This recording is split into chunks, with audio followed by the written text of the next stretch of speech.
All right, y'all. So I stumbled upon a article recently that said the World Health Organization actually predicts that incidence of cancer is going to increase in 25 years. So basically, by the year 20, 2050, 2050. And that might seem, you know, quite scary, right? Because, with all the advancements and not only surveillance therapy or surveillance of cancers, but detection, surveillance, but also immunotherapies, you would think, oh, the incidence should be going down, right? But unfortunately, that's not the case, which is kind of crazy, right? You would think with all the medical advancements, things will be getting better, and unfortunately, they're not.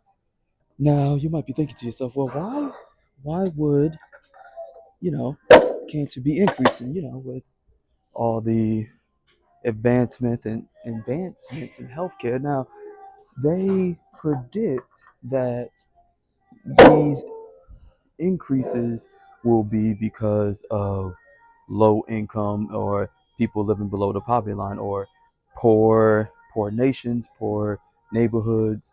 Those incidents will go up because they don't have the money or the health care to get their needs met. So they predict there's about a 67% increase in uh, in cancer diagnoses. But if you don't have the funding, then unfortunately you have I think the difference between having money and not having money, or wealthy and poor, it's like for breast cancer it's like 85% um, survival rate compared to like a 30% survival rate, which is wild to think about, right? So now thinking about, okay, well, they even mentioned that even smoking, you know, has decreased, or the smoking of cigarettes have decreased, but kids are still vaping, right? Like the vaping is still a huge issue. But that's not what they said the main cause is going to be. Now, not only socioeconomic status is going to be one of the main causes, but one of the other causes, and I forget what the statistic is, but many of the cancers that are going to be diagnosed are actually going to be preventable. Think about that real quick. It's going to be cancers that are preventable, and they're mostly are going to stem from obesity. So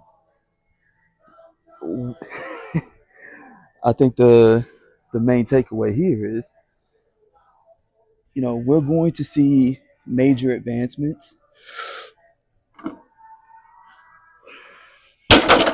in immunotherapies and cancer diagnoses and being able to detect. But I think if we don't change the way we take care of ourselves, our health, uh, cancer is still going to run rampant because we're going to be eating terrible shit. We're not going to be working out, or the majority of the country isn't going to be working out, caring about the health, or moving as much as they should. So now it keeps me in business. That's all I got to say as a cancer researcher. It keeps me in business. Can't be mad at that.